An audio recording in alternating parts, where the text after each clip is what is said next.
Good afternoon, guys. How are you? Alright, so guys, first of all, welcome to your channel NEET Voyage.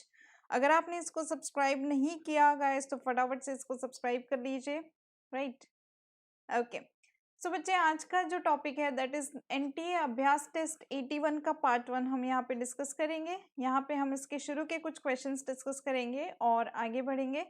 जो बच्चे नए हैं इस session में मैं उनको बता दूं, I am Vibhati Jain and I am BTech in electronics and communication and I have 4.5 years of teaching experience. Okay बच्चे, अगर आप हमसे जुड़ना चाहते हैं आपकी अपनी अनअकैडमी लर्निंग ऐप पे और अपना अनअकैडमी सब्सक्रिप्शन लेना चाहते हैं तो आप क्या कर सकते हैं, अनअकैडमी लर्निंग ऐप इंस्टॉल कर सकते हैं। उसके फ़ायदे मैं बताती हूँ आपसे सब्सक्रिप्शन की कि लाइव क्लासेस होंगी, आप अपने एडुकेटर के साथ इंटरेक्ट कर सकते हैं, राइट। और साथ ही साथ बच्चे आप क्या कर सकते हैं, लाइव पोल्स और लीडर बोर्ड में पार्टिसिपेट कर सकते हैं और टेस्ट सीरीज होंगे, उसका एनालिसिस होगा और लाइव डाउट क्लियरिंग सेशंस चलेंगे। तो उसमें आप सारी चीज़ों में क्या कर सकते हो, पार्टिसिपेट कर सकते हो, इन सारी चीज़ों का फ़ायदा उठा सकते हो। And best of best educators are available on our platform. तो फटाफट से अपना फ़ोन उठाइए बच्चे, फ़ोन उठा के क्या करना है आपने, अनअकैडमी लर्निंग ऐप इंस्टॉल करना है। इंस्टॉल करने के बाद प्लस पे जाना है, प्लस पे जाके नीट यूजी एंड फिर गेट सब्सक्रिप्शन पे जाना है। जैसे ही आप यहाँ पे जाओगे आपके पास बहुत सारे ऑप्शंस आएंगे, 1 मंथ, 3 मंथ, 6, 12 एंड 24 मंथ्स। तो बच्चे यहाँ पे आप देख सकते हैं कि 12 मंथ का जब भी हम प्रिपरेशन करते हैं तो वी रिक्वायर सम टाइम, है ना, टाइम लगता है, प्रैक्टिस होती है, कॉन्सेप्ट लर्निंग होता है, प्रैक्टिस होता है, टेस्ट सीरीज फिर आप देते हो, तो उसमें बेटा टाइम लगता है। तो जब आप 12th में हो और आपके पास 12 मंथ्स का टाइम है या फिर आप ड्रॉप कर रहे हो, आप 2021 में देने वाले हो एग्जाम, तो यू कैन चूज 12 मंथ्स का option, that is only 2500 rupees per month, right. तो टोटल अमाउंट आपको पड़ेगा 27,000 रुपीज ओनली, ठीक है। अगर आप 11th में हो, 9th में हो एंड 10th में हो, आप 2022 या उसके बाद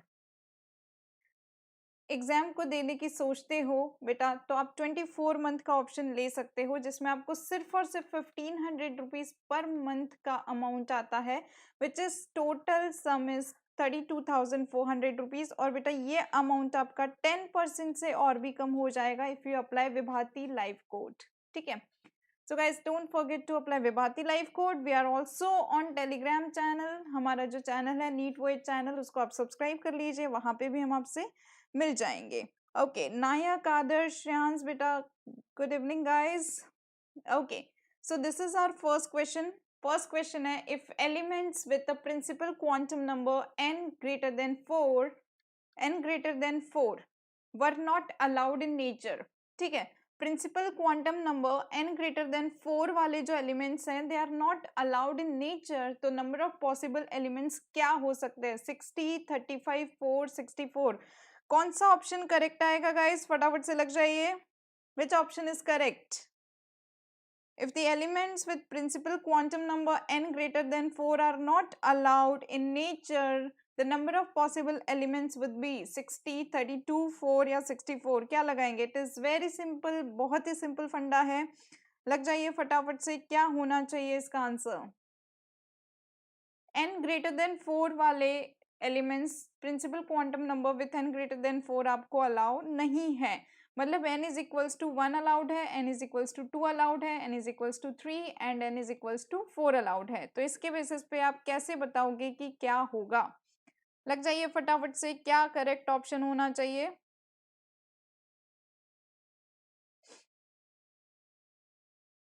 सिक्सटी, 32,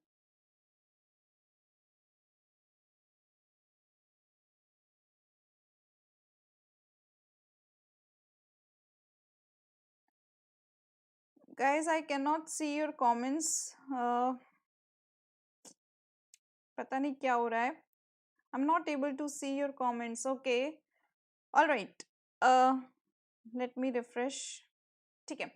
अच्छा, यहाँ पे मैक्सिमम, अगर मैं बात करूं maximum number of electron in any orbit, तो क्या होता है, 2n², ठीक है, ठीक है। Maximum number of electrons in any orbit क्या हो सकता है, 2n²। तो यहाँ पे अगर n इज इक्वल्स टू 1 है तो मैक्सिमम नंबर ऑफ इलेक्ट्रॉन कितने हो सकते हैं, 2 × 1²।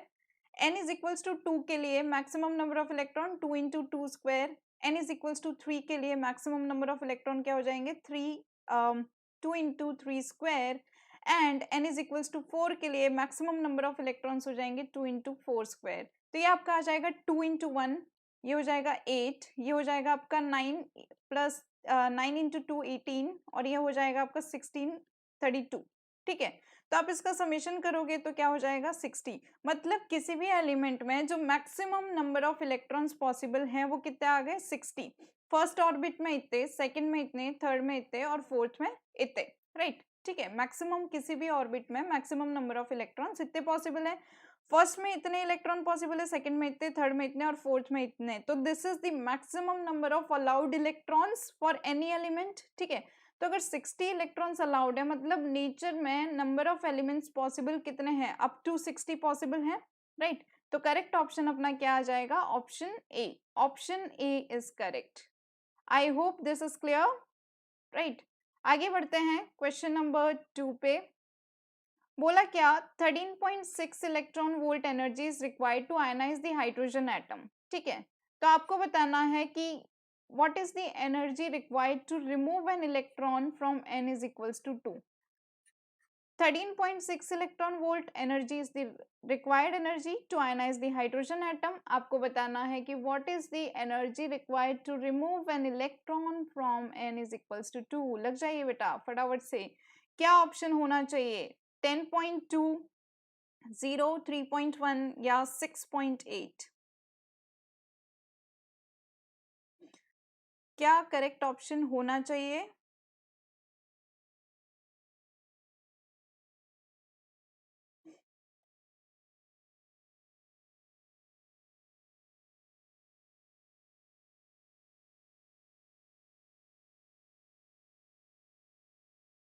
अरे वाह, ठीक है।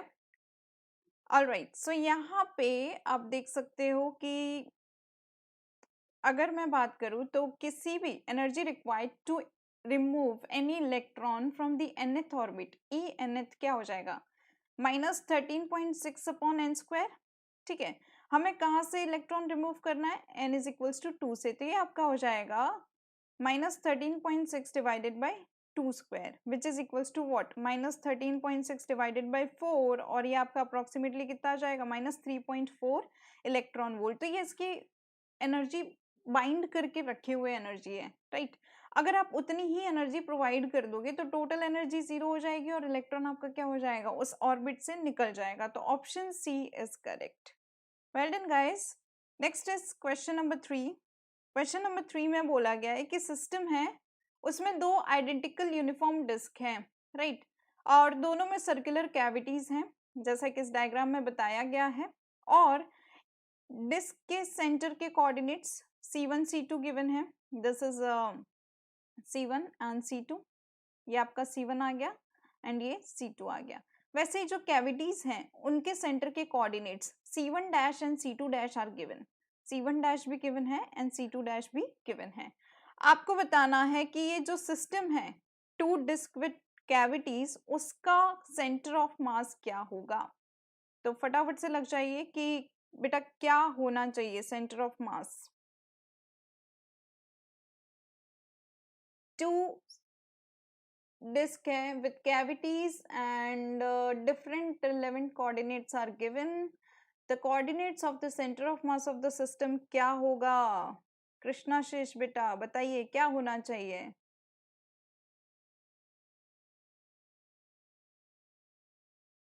System of two identical circular cavities is shown in the figure. Different relevant coordinates are given in the figure, and आपको बताना है कि what are the coordinates of the center of mass.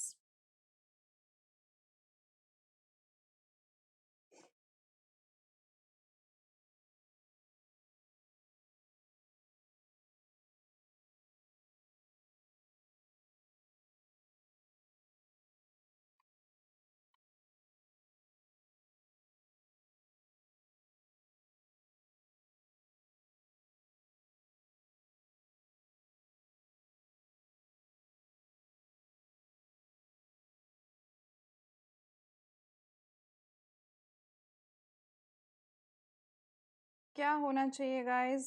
What is the correct answer?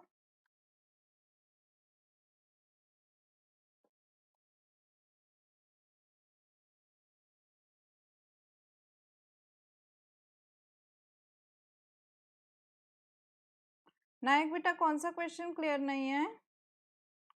नायक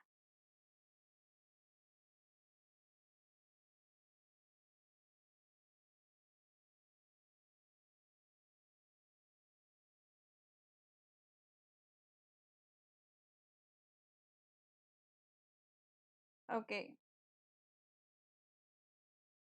बच्चे बोल रहे हैं answer C लग रहा है। Okay, question 3। ऑलराइट, मतलब एज इन ब्लर है या फिर क्वेश्चन का लैंग्वेज आपको क्लियर नहीं है?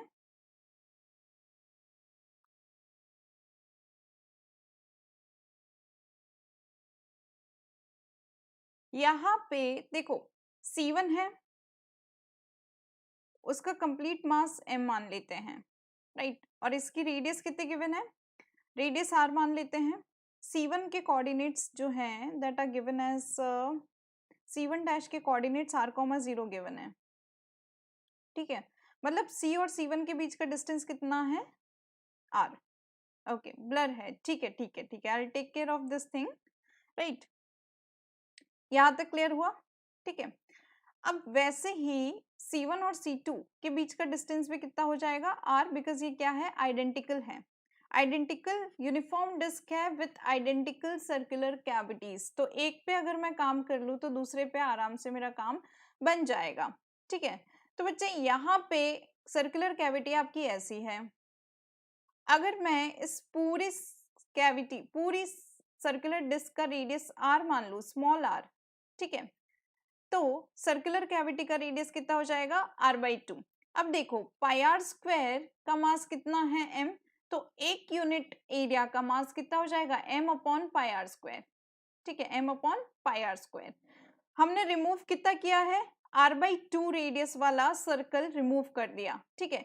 तो 1 मीटर स्क्वायर का एरिया कितना है? m upon pi r square. तो हमने कितना मास रिमूव किया? कितना मास रिमूव किया? 1 मीटर स्क्वायर का मास इतना है, तो पाई इंटू r/2 का होल स्क्वायर का मास कितना हो जाएगा? Mass of 1 metre square into area of removed part. तो पाई आर स्क्वायर से पाई आर कैंसिल हो जाएगा, मतलब m/4 आपने क्या किया? रिमूव किया, ठीक है? मतलब टोटल कैविटी का जो मास है that is 1/4 of the disc. जो डिस्क का मास है उसमें से क्या है? 1/4। क्लियर हुआ? ओके। अब यहाँ पे देखो, अगर मैं यहाँ पे अगर पूरा सर्कुलर डिस्क मानूं विदाउट कैविटी, तो सर्कुलर डिस्क पे जो सेंटर ऑफ मास लाई करेगा वो कहाँ पे करेगा? 0,0 पे। अगर C1 को मैं एक कंप्लीट डिस्क मानूं, C1 डैश वाला जो है उसको एक कंप्लीट डिस्क मानूं, तो उसका सेंटर ऑफ मास कहाँ पे है? r,0 पे, राइट?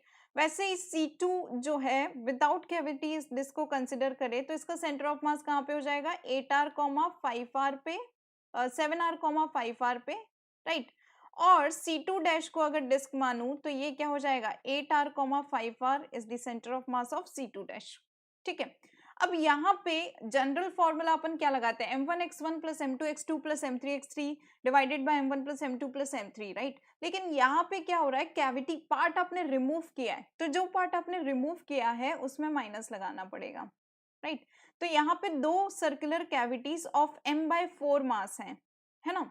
तो यहाँ पे बेटा m2 और m4 की वैल्यू कितनी हो जाएगी? m/4। x1 की जगह क्या आ जाएंगे? उनके रेस्पेक्टिव x कोऑर्डिनेट्स आ जाएंगे, राइट? तो xcm निकालते हैं। xcm आपका क्या हो जाएगा? m1 is total mass of the disc, ये m, इसका x1 क्या है? 0, माइनस करना पड़ेगा कैविटी का, क्या हो जाएगा? m/4 और उसका centre of mass is r, x coordinate क्या है? r, प्लस m3 इस डिस्क का ले लेते हैं और इसका सेंटर का x कोऑर्डिनेट क्या है? 7r, और माइनस करना पड़ेगा इस कैविटी का m/4 और इसका सेंटर ऑफ मास का कोऑर्डिनेट है 8r, ठीक है? Divided bye m1 minus m2 plus m3 minus m4, जो पार्ट आपने रिमूव किया है वो माइनस करना पड़ेगा, तो ये हो जाएगा m minus m/4 plus m minus m/4, है ना? तो ये 0, ये हो जाएगा माइनस mr/4 माइनस 7mr और ये हो जाएगा -8 mr/4 divided by 2m minus m/4 into 2। ठीक है, इसको जैसे ही बेटा आप सॉल्व करोगे, इसको जैसे ही आप सॉल्व करोगे, you will get xcm as 19r/6 और एक ही ऑप्शन है अपना, ऑप्शन सी 19r/6। तो अपना काम बन जाएगा। Is it clear? क्लियर हुआ? ठीक है, कैविटी वाले पोर्शन को, डिस्क है तो पहले कंप्लीट डिस्क वाला लेना है और कैविटी वाले पोर्शन को उसमें से क्या कर देना है, माइनस कर देना है, राइट। बाकी अपने आप सारा फॉर्मूला आपका टेक केयर कर लेगा। क्वेश्चन नंबर 4 क्या बोल रहा है? क्वेश्चन नंबर 4 आपका बोलता है कि यहाँ पे एक बॉल है जो कि हॉरिजॉन्टल फ्लोर को, मैं आपके लिए यहाँ पे अलग से एक डायग्राम बना देती हूँ। एक बॉल है हॉरिजॉन्टल फ्लोर को theta is equals to 45 degree से स्ट्राइक करती है ऐसे। ठीक है,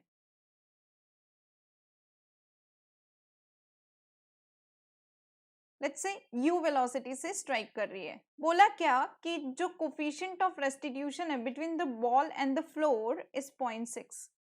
E इज गिवन एज 0.6, मतलब ये आपका इनइलास्टिक कोलिशन है। इनइलास्टिक कोलिशन है तो क्या होगा, काइनेटिक एनर्जी लॉस होगा। आपको बताना है कि what is the fraction of kinetic energy lost in the collision, right. मतलब कितना इनिशियल काइनेटिक एनर्जी के रिस्पेक्ट में आपका कितना amount of kinetic energy loss हुआ है।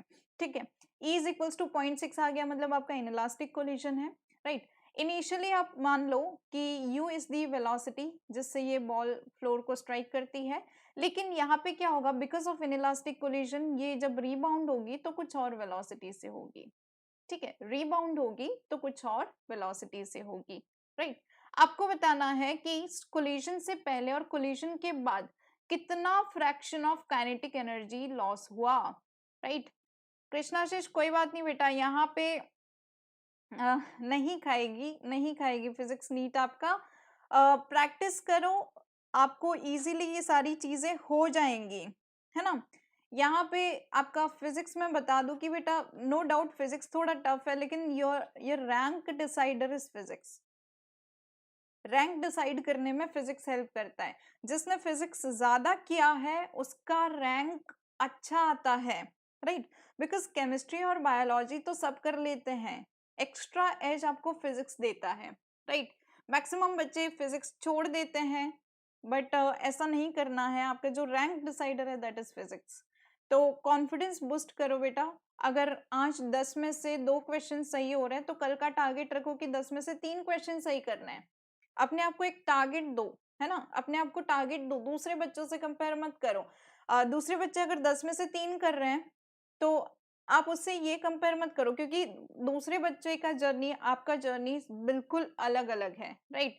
किसी बच्चे का कोई चैप्टर स्ट्रांग होता है, किसी बच्चे का कोई चैप्टर वीक होता है, तो आप एकदम भी इस बेसिस पे कंपेयर मत करो, राइट। हर बच्चा, every child is unique, every student is unique, right. तो सबका पढ़ने का, समझने का तरीका डिफरेंट डिफरेंट होता है। तो इस तरीके से कॉन्फिडेंस लूज नहीं करना। आज के डिस्कशन में आप मार्क कर लो कि आपने कितने क्वेश्चन सही किए, राइट। कल उससे एक ज्यादा क्वेश्चन सही करने की कोशिश करना। ऐसे ही आपका ग्रोथ होता रहेगा, ऐसे ही आप ग्रो करते रहोगे। डोंट वरी, अभी वी हैव सफिशिएंट टाइम। कृष्णाशीष आप कौन सी ईयर में नीट दोगे, 2020, 21 या 22?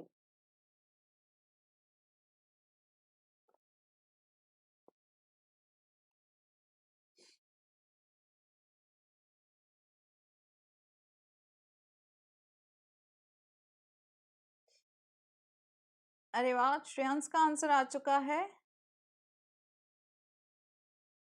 एक बॉल है जो फ्लोर को स्ट्राइक करता है, थीटा इज इक्वल्स टू 45 पे, 2020 में देने वाले हो। ठीक है बेटा, तो आप एक काम करो, आप फॉर्मूला बुक बना लो, सारे बेसिक कॉन्सेप्ट देख लो, उससे ज्यादा कुछ भी करने की जरूरत नहीं है। बेसिक कॉन्सेप्ट और फॉर्मूला बुक, राइट। ठीक है, अभी देखना इस क्वेश्चन को कैसे बेसिक डेफिनेशन से करेंगे, है ना। ठीक है, यहाँ पे क्या बोला है कि बॉल जो है वो फ्लोर पे स्ट्राइक करता है, फिर वापस रिबाउंड होता है and coefficient of restitution is 0.5। आपको बताना है what is the fraction of its kinetic energy lost in collision. ठीक है, इसको करने के लिए मुझे कोफिशिएंट ऑफ रेस्टिट्यूशन का फॉर्मूला आना चाहिए। उसका डेफिनेशन पता होना चाहिए, मुझे ये पता होना चाहिए काइनेटिक एनर्जी कैसे कैलकुलेट करते हैं, राइट। अब देखना कैसे सिंपल तरीके से इसको करेंगे। यहाँ पे बेटा जब बॉल फ्लोर पे स्ट्राइक करेगी तो हॉरिजॉन्टल डायरेक्शन में कोई फोर्स नहीं है, सिर्फ और सिर्फ वर्टिकल डायरेक्शन में इम्पल्स रहेगा, वर्टिकल डायरेक्शन में फोर्स रहेगा, जिसके कारण इसकी वेलोसिटी सिर्फ और सिर्फ वर्टिकल डायरेक्शन में चेंज होगी, राइट। यहाँ पे अगर ये हॉरिजॉन्टल वेलोसिटी अभी u cos 45 डिग्री है तो जाते समय भी u cos 45 डिग्री ही रहेगी, क्लियर हुआ, ठीक है। हॉरिजॉन्टल वेलोसिटी अगर अभी u cos 45 डिग्री है तो जाने के बाद भी वो u cos 45 डिग्री ही रहेगी, बिकॉज हॉरिजॉन्टल डायरेक्शन में इसको चेंज कराने के लिए हमारे पास कोई फैक्टर नहीं है, राइट। जय कृष्णा 7 बजे, राइट, ठीक है, क्लियर हुआ। हमें क्या निकालना है, fraction of its kinetic energy lost, मतलब चेंज इन काइनेटिक एनर्जी निकालना है, divided by initial kinetic energy करना है, राइट।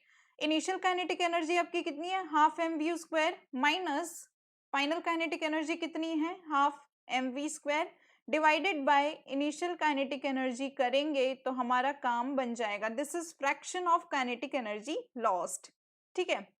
यहां तक क्लियर हुआ। हॉरिजॉन्टल कंपोनेंट आ चुका है, जो हमारी रिबाउंड होने के बाद जो वेलोसिटी है उसका हॉरिजॉन्टल कंपोनेंट आ चुका है। अगर वर्टिकल कंपोनेंट आ जाएगा तो क्या मुझे टोटल रिबाउंड होने वाली जो वेलोसिटी है वो मिल जाएगी, यस मिल जाएगी। तो उसके लिए हमें हेल्प करेगा coefficient of restitution, this is 0.5 है ना, दिस इज 0.5। तो बच्चे कोफिशिएंट ऑफ रेस्टिट्यूशन क्या बोलता है, वेलोसिटी ऑफ सेपरेशन, कोई फॉर्मूला रटने की जरूरत नहीं है, सीधा सीधा ये याद होना चाहिए, velocity of separation divided by velocity of approach, velocity of approach, ठीक है।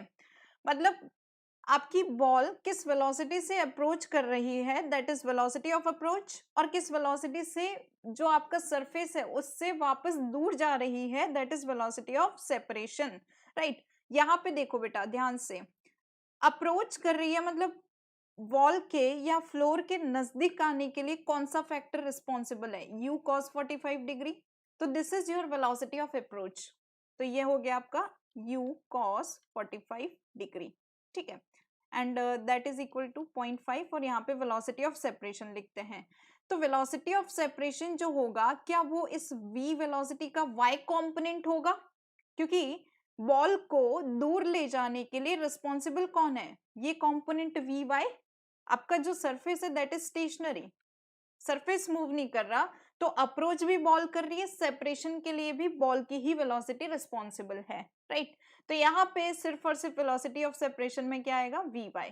तो यहाँ से आपको वाई वेलोसिटी जो रिबाउंड होने के बाद वेलोसिटी है उसका वाई कंपोनेंट क्या मिल जाएगा, 0.5 into u cos 45 degree, which is equals to 0.5 is 1/2, u cos 45 degree √2, तो ये हो जाएगा आपका u अपॉन 2√2, क्लियर हुआ, ठीक है। तो ये आपका क्या आ गया, वी वाई है ना, vx मेरे पास था, vx किसके बराबर है, u cos 45, vx is u upon √2, right.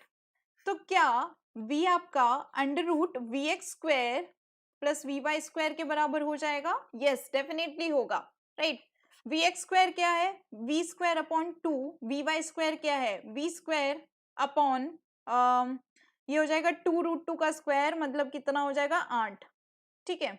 तो ये आपका कितना आ गया, ये आपका आ जाएगा वी स्क्वायर बाई 2, अगर आप कॉमन ले लो तो 1 + 1/4, दैट इज अंडर रूट में, और ये हो जाएगा बेटा आपका वी स्क्वायर 5/16 का स्क्वायर रूट, ठीक है। ये आपका आ गया वेलोसिटी आफ्टर रिबाउंड, तो अपने को ये मिल गया, तो ये हो जाएगा half m u square minus half m, इसका स्क्वायर करके लिख लो, तो ये हो जाएगा 5 v square upon, sorry this is 8 5 v square by 8 divided by half m u square, half m u square से सब कैंसिल हो जाएगा, बचेगा क्या 1 - 5/8 which is equals to what, 3/8, option B is correct, right, option B correct. अरे वाह, विमल का option correct आ चुका है, हेलो विमल, कमलराज कमराज कृष्णन का भी आंसर करेक्ट आ चुका है। बहुत बढ़िया गाइस, बहुत बढ़िया। देखो यहाँ पे सिर्फ कैलकुलेशन था, 3-4 डेफिनेशन इन्वॉल्व थी, बाकी कुछ भी आपने एक्स्ट्रा अप्लाई नहीं करना था।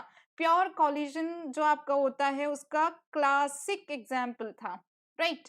ठीक है, अब देखो अगला क्वेश्चन। एक पोजीशन वेक्टर है एक्स वाई प्लेन में, एक पार्टिकल का टी पे डिपेंड करता है, and position vector R is given as a into 1 minus cos omega T I cap plus a sine omega T J cap. ठीक है, आपको बताना है कि पाथ ऑफ द पार्टिकल क्या होगा, what is the path of the particle. क्या ये path of the particle circle होगा of radius a and centre a comma 0, circle of radius a and centre at 0 comma 0 and an ellipse and neither a circle nor an ellipse, right. तो इसको अपन क्या करेंगे, options के through जाएंगे थोड़ा सा। Alright, तो लग जाइए बेटा, फटाफट से मुझे बताइए क्या होना चाहिए।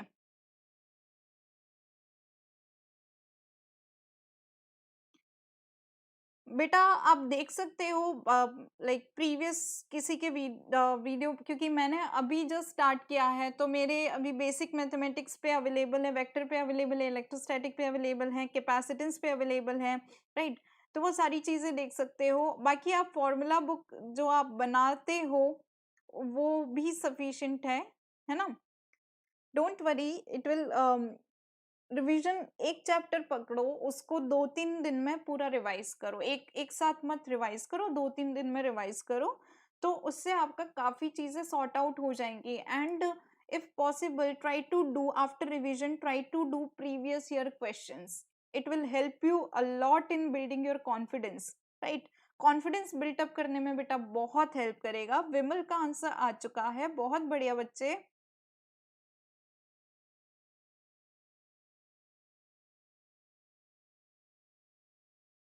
बहुत बढ़िया विमल, ठीक है। देखो पहला ऑप्शन क्या बोलता है कि it is a circle of radius A and centre A comma 0। तो हम एक काम करते हैं, ए कॉमा 0 से जाता हुआ, सॉरी, ए कॉमा 0 के सेंटर वाला एक सर्कल बना लेते हैं, राइट। अरे वाह, हेलो सिमरन, है ना। ठीक है, और यहाँ पे एक पॉइंट ले लेते हैं पी। तो ये आपका ए हो जाएगा, and let's say this angle is theta.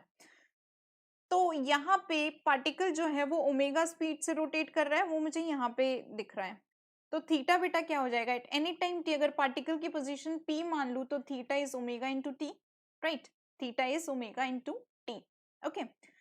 अब देखो, अगर मैं इस पॉइंट पी के कोऑर्डिनेट्स निकालने की कोशिश करूं, है ना, पी के कोऑर्डिनेट्स निकालने की कोशिश करूं, तो लेट्स से ये जो होगा that is x distance, and this complete distance यहाँ से लेके ये वाला वाई डिस्टेंस हो जाएगा, तो कोऑर्डिनेट्स हो जाएंगे एक्स कॉमा वाई, है ना।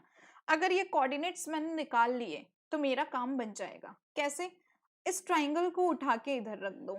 देखो इसमें बिल्कुल भी फिजिक्स आपका इधर ही लगेगा, बाकी कहीं पे भी फिजिक्स नहीं लग रहा। ट्रिग्नोमेट्री का क्लासिक एग्जाम्पल है, और ये जो ट्राइंगल है वो ऐसा कुछ है, and this is the 0,0 part, and this complete length is a, right. ये कंप्लीट लेंथ आपकी क्या है, ए, उसमें से इतनी लेंथ आपकी एक्स है, राइट। ठीक है, and this is also a, because ये क्या है, सर्कल का रेडियस है, सर्कल का रेडियस है, ठीक है। तो बेटा ये ए है, तो ये आपका क्या हो जाएगा, a cos theta, right. This part is a cos theta. मतलब ये जो कंप्लीट ए था वो x plus a cos theta में डिवाइड हो गया, है ना।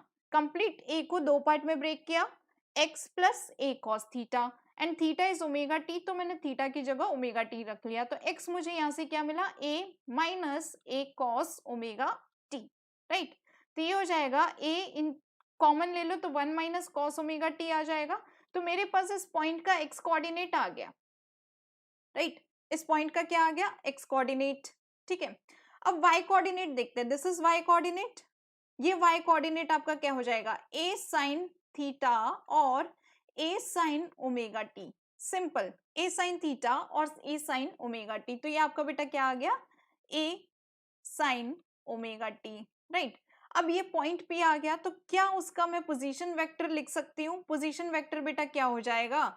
X I cap plus Y J cap. Position vector मतलब ओरिजिन के रिस्पेक्ट में उसका वेक्टर निकालना है, तो हम लिखेंगे X I cap and Y J cap. तो ये हो जाएगा, एक्स की जगह क्या पुट करोगे? A 1 minus cos omega T I cap plus Y J cap is a sine omega T J cap, right.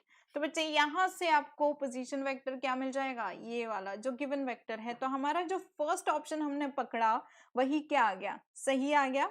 Is it clear? Right, ठीक है। 3D ज्योमेट्री नहीं है बेटा विमल, ये 2D में ही है, बस ट्रिगोनोमेट्री का इसमें यूज है, राइट। फिजिक्स हमने एक ही बार यूज किया है यहाँ पे, बाकी पूरा आपका ट्रिगोनोमेट्रिक है, ठीक है। All right, let's move on to next question. यहाँ पे देखो, density of copper is given as 9 into 10³ kilogram per metre cube, और उसका एटॉमिक मास आपको गिवन है 63.5 एटॉमिक मास यूनिट, राइट। आपको बताना है कि अगर हर कॉपर एटम, इतनी जो डेंसिटी और ये जो मास गिवन है, और जो हर कॉपर एटम है वो एक फ्री इलेक्ट्रॉन प्रोवाइड करेगा, राइट, ठीक है। हर कॉपर एटम एक फ्री इलेक्ट्रॉन कंट्रीब्यूट करता है, तो आपको बताना है 1 मीटर क्यूब में जितने भी कॉपर एटम्स है वो टोटल मिला के कितने फ्री इलेक्ट्रॉन्स प्रोवाइड करेंगे, right. Hi Hanu, same to you बेटा, फटाफट से बताइए गाइस क्या होगा।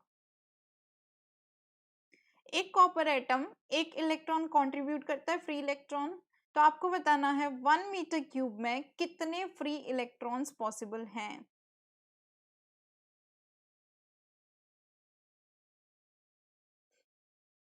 अप्रोक्सीमेट आंसर देना है, ओके, वेरी गुड।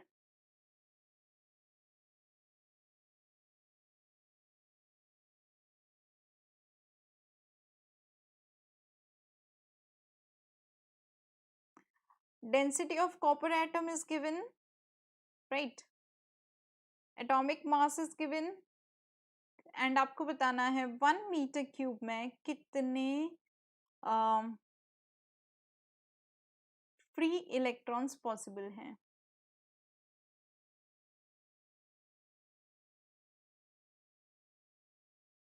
सिमरन का आंसर ऑप्शन बी आ रहा है, विमल का सॉल्यूशन आ रहा है, बहुत बढ़िया, very good, very good guys. यहाँ पे सी, अगर आप देखोगे तो अगर हम बेसिक कॉन्सेप्ट की बात करें तो 1 मोल ऑफ एनी सब्सटेंस कितने नंबर ऑफ पार्टिकल्स रखता है, कितने नंबर ऑफ एटम्स होते हैं फॉर 1 मोल?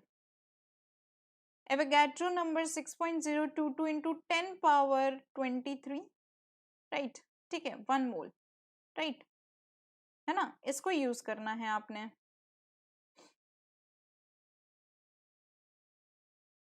कर सकते हो इसको यूज।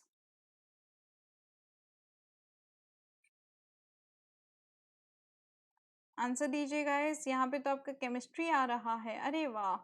सिमरन का, विमल का, हानु, कमराज का आंसर आ चुका है, बहुत बढ़िया, वेरी गुड। 10⁻28 कृष्णाशीष, वाह, बहुत बढ़िया, राइट, ठीक है। तो यहाँ पे बच्चे देखो, density is given in 9 into 10⁻3 kilogram per metre cube, right, and mass of 1 mole of copper atom कितना दे रखा है? 63.5 ग्राम, ठीक है। 1 मोल का मास कितना दे रखा है? 63.5 gram, right. Density is 9 into 10⁻3 kilogram per metre cube. तो इसको मैं एक काम करती हूँ, इसको हम कन्वर्ट कर देते हैं ग्राम पर सेंटीमीटर क्यूब में, या फिर ग्राम पर मीटर क्यूब में। यहाँ पे ग्राम पर क्यूबिक मीटर है, मास हमारा ग्राम में है, तो मैं भी इसको क्या कन्वर्ट कर देती हूँ, ग्राम पर मीटर क्यूब में। तो हो जाएगा 10⁻3 ग्राम पर मीटर क्यूब, तो ये आ जाएगा 9 into 10⁻6 ग्राम पर मीटर क्यूब, राइट। अब हमें देखना है कि वॉल्यूम कितना है, ठीक है। हमारे पास मास है, डेंसिटी है, तो वॉल्यूम आपका क्या हो जाएगा? Volume is density, mass by density, तो ये हो जाएगा बेटा 63.5 डिवाइडेड बाय 9 इंटू 10⁻6। ये अपना क्या आ गया, वॉल्यूम आ गया। ठीक है, ओके, ये अपना आ गया वॉल्यूम। ये कितने मोल का वॉल्यूम है, मोल, वॉल्यूम ऑफ 1 मोल, राइट। ठीक है, अब इस 1 मोल वॉल्यूम में कितने नंबर ऑफ पार्टिकल्स है, 6.022 इंटू 10⁻23, राइट। और एक पार्टिकल जो है वो आपका एक फ्री इलेक्ट्रॉन देता है, तो इतने पार्टिकल्स कितने देंगे, 6.022 इंटू 10⁻23 फ्री इलेक्ट्रॉन्स, राइट। लेकिन हमसे पूछा क्या है, पर क्यूबिक मीटर में, हमारा वॉल्यूम इतना है, तो total number of free electrons divided by total volume करेंगे तो विल गेट व्हाट, पर क्यूबिक मीटर, राइट। तो ये हो जाएगा 6.022 into 10⁻23 into 9 into 10⁻6 divided by 63.5, और बच्चों ये अप्रोक्सीमेटली आपका 10⁻28 के रेंज में आएगा। ठीक है, सिंपल केमिस्ट्री का क्लासिक एग्जाम्पल था। ओके, हाँ ये वाला क्वेश्चन थोड़ा सा इजी था, आपने मोल कॉन्सेप्ट वाला, आई थिंक मोल कॉन्सेप्ट में ही करते हैं, राइट। ये तो उसी में आता है ये, शायद क्लियर हुआ। ओके, बहुत बढ़िया गाइस, बहुत ही बढ़िया। Let's move on to next question. देखो ये भी बहुत फेमस क्वेश्चन है, बहुत फेमस क्वेश्चन है बेटा। यहाँ पे क्या बोला है कि एक नेटवर्क है एंड उसमें रेजिस्टेंसेस का कॉम्बिनेशन ऐसा गिवन है, राइट। तो आपको बताना है ए और बी के बीच में इफेक्टिव रेजिस्टेंस कितना होगा। ये सबका सही होना चाहिए, ये किसी का भी गलत नहीं होना चाहिए। ए और बी के बीच में what is the value of effective resistance, लग जाइए बेटा फटाफट से।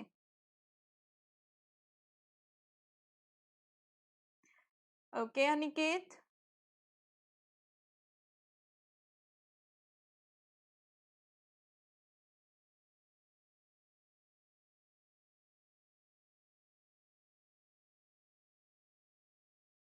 अरे वाह, फटाफट से गाइस।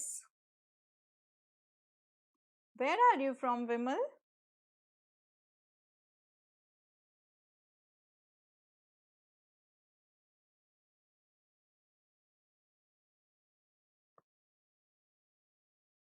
ये सबका सही आना चाहिए बच्चा लोग, गलती करी तो मार पड़ेगी सबको।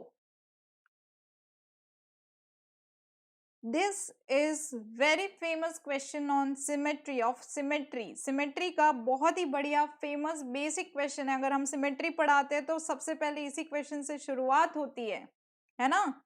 गलत नहीं होना चाहिए ये किसी का।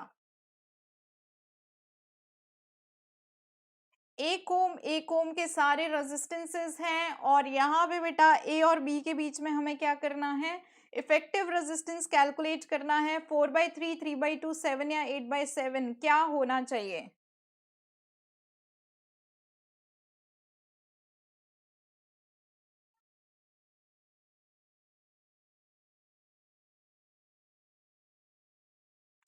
क्या होना चाहिए guys.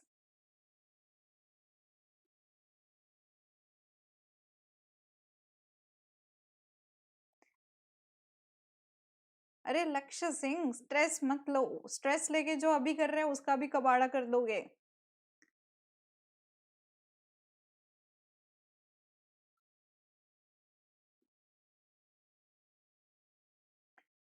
Go with the flow, जब स्ट्रेस होता है तो फ्लो के साथ चलो।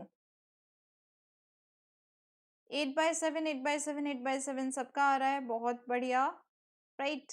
ठीक है,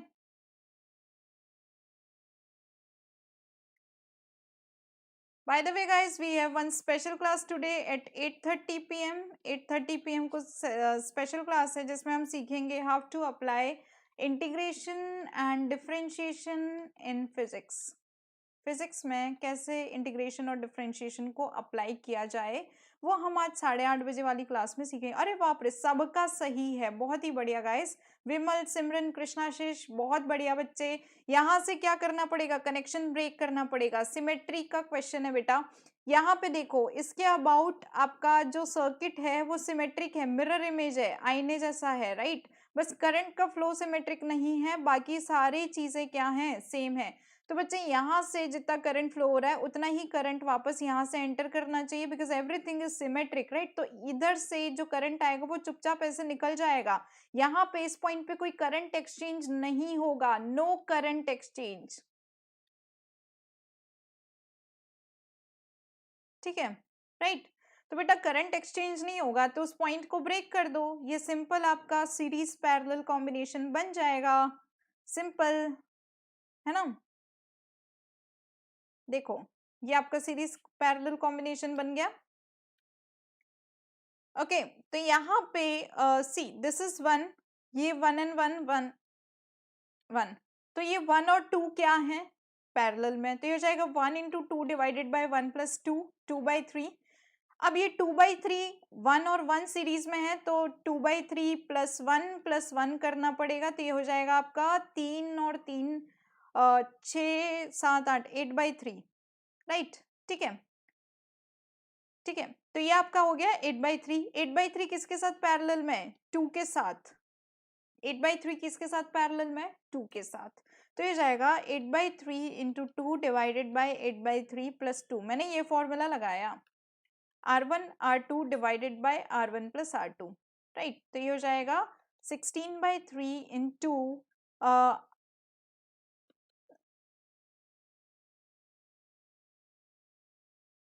ये क्या हो गया, हाँ 14 सॉरी 3, ठीक है। तो इसको आप जब सॉल्व करोगे विल गेट 8/7 ओम, करेक्ट, सबका करेक्ट है, बहुत ही बढ़िया, बहुत बढ़िया, बहुत बढ़िया। Okay next is we have this conducting disc rotating, इसको इग्नोर करना, इग्नोर दिस, राइट, ठीक है। It is rotating about this axis perpendicular to magnetic field like this, and it is connected to some resistance R, okay, between its center and the rim, okay। आपको बताना है कि current in the resistor कितना होगा if the angular speed of the disc is 10 radian/second, radius is 5 cm/second, magnetic field is 0.4 Tesla and resistance is 10 ohm, right। तो I'll give you options, क्या होना चाहिए बच्चे, I'll give you options, let me see options क्या होंगे, yeah, option A is 0.5 ampere, option B is 0.2 ampere, option C is 0.3 ampere and option D is 0.9 ampere, ठीक है। Very easy question बेटा, लग जाओ फटाफट से।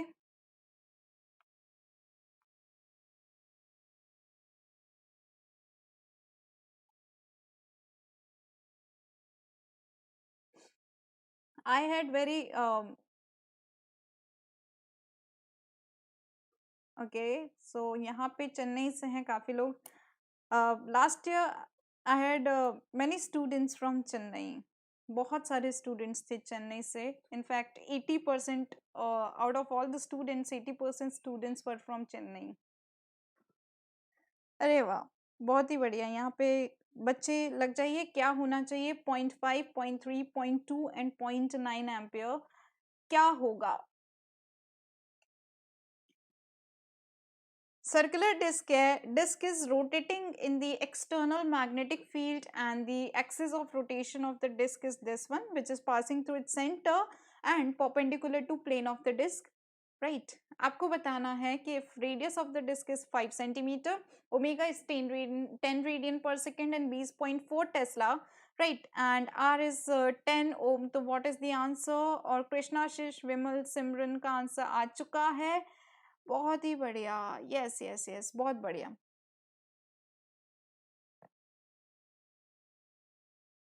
यहाँ पे काफी बच्चों का आंसर आ चुका है।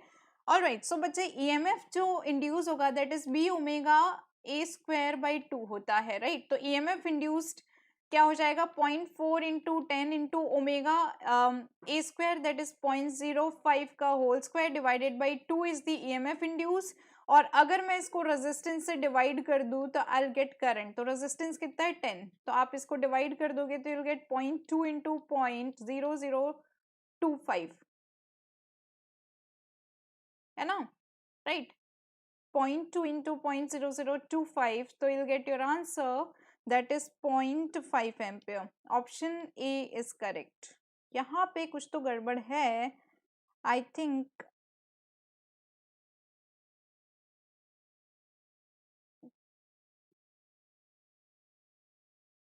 या ठीक है, यहाँ तक क्लियर हुआ? Is it clear guys?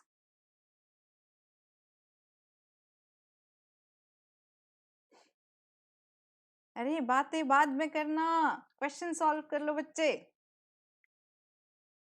Next is based on transformer. बोला क्या, in a step transformer the ratio of turns of primary to secondary, मतलब NP by NS is given as 1/10 and the primary voltage VP is given as 230 volt, and if the load current is 2 ampere, what is the current in primary? load बोले तो secondary है ना, तो यहाँ पे बेटा IS दिया हुआ है 2 ampere, right? IS is given as 2 ampere. तो आपको बताना है what is the current in primary coil, 20 ampere, 10 ampere, 2 ampere या 1 ampere? What is the current in primary coil guys? Step up transformer है, the ratio of primary to secondary is 1/10 and the primary voltage is 230 volt and the load current, that is current in secondary coil, is 2 ampere. Then the current in primary coil क्या होगा?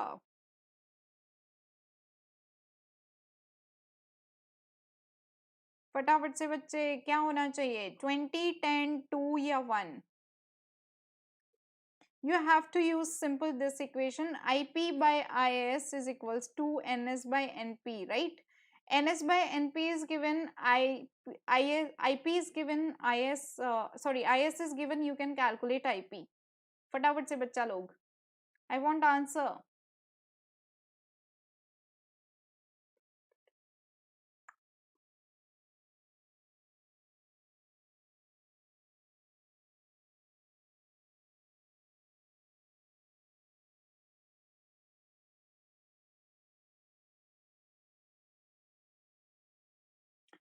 In a step-up transformer, the ratio of turns of primary to secondary is, अरे वाह, Vimal is saying option B. All right. NS by NP is 10/1, right? इसका just उल्टा. तो बच्चे यहाँ से आपको क्या मिलेगा? IP is NS by NP into IS. तो if NP by NS is 1/10, तो NS by NP is 10 into IS is 2 ampere, तो total current is 20 ampere. Total current is 20 ampere. बच्चे option A is correct. Option A is correct. Option B कैसे आ रहा है? सबका मार खाओगे. 10 into 2 is simply 20 ampere, no? Option A is correct. Fine. Next is two concentric spherical shells हैं of conducting shells of radii R and 2R. ठीक है. One has charge Q and another has charge 2Q, right? ठीक है. आपको बताना है कि what is the change in potential on the outer shell, this outer shell, when both are connected by a conducting wire, right? Yes, reciprocal लिया ना?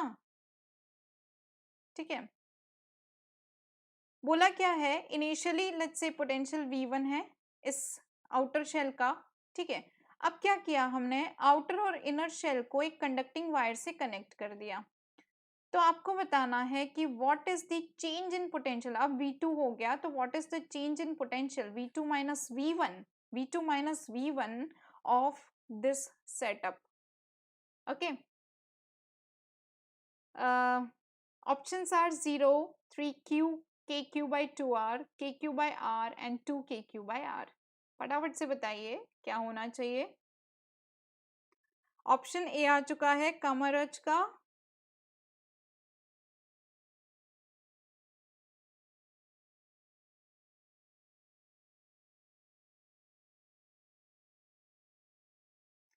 Concentric spherical conducting shell, विमल का option A आ चुका है, बहुत बढ़िया। कृष्णा शिश का ऑप्शन ए आ चुका है, बहुत ही बढ़िया गाइस, बहुत बढ़िया। सिमरन बेटा आपका आंसर कहाँ है?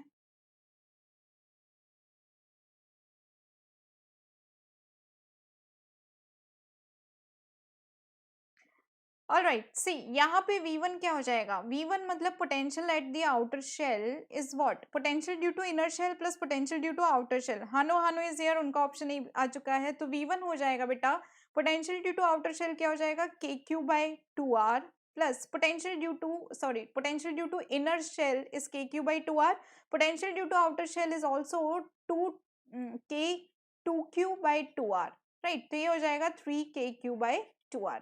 अब आपने कंडक्टिंग वायर से इसको कनेक्ट कर दिया, तो यहाँ पे जो चार्ज Q था वो कहाँ पे चला जाएगा? आउटर सरफेस पे। तो आउटर सरफेस पे टोटल चार्ज आपका बेटा 3Q आ जाएगा, राइट। तो V2 आपका हो जाएगा K 3Q/2R, ठीक है।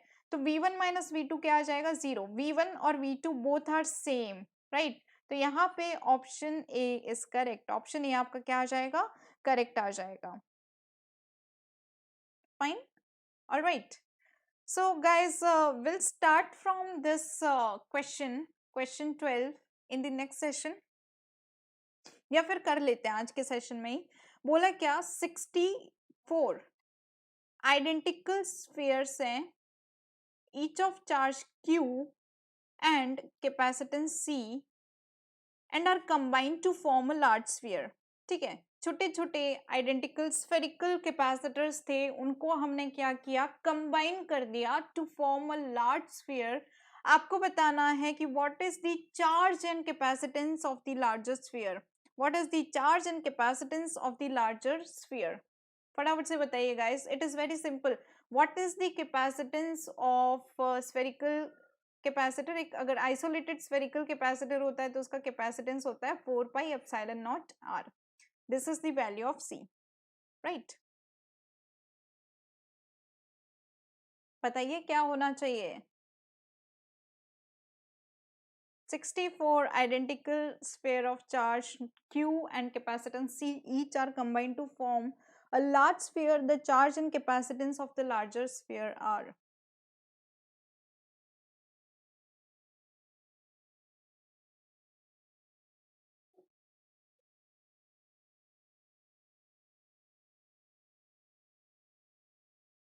अरे वाह, विमल कामराज का आंसर आ चुका है ऑप्शन सी। ओके, बहुत बढ़िया। सी चार्जेस तो सारे कंबाइन होके 64Q हो जाएंगे, तो 64Q इज द चार्ज, तो ये तो हमारा ऑप्शन चला गया। फाइन, ठीक है। ऑप्शन ए और सी की लड़ाई है। ओके, 64 ड्रॉप्स को मिला के एक बड़ी ड्रॉप बनाई। कल के एक पेपर में हमने सेम क्वेश्चन किया था, राइट। 64 ड्रॉप्स को मिला के हमने एक बड़ी ड्रॉप बनाई, तो वॉल्यूम तो चेंज नहीं हुआ, वॉल्यूम छोटे छोटे वॉल्यूम को आपने ऐड कर दिया, but total amount of volume is same, right Srini, है ना। तो यहाँ पे क्या हो जाएगा?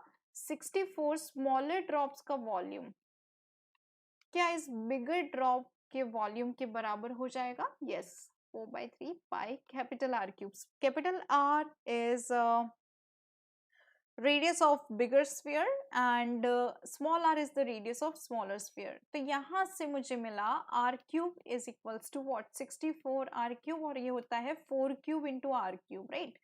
तो capital R is 4 times small r, right?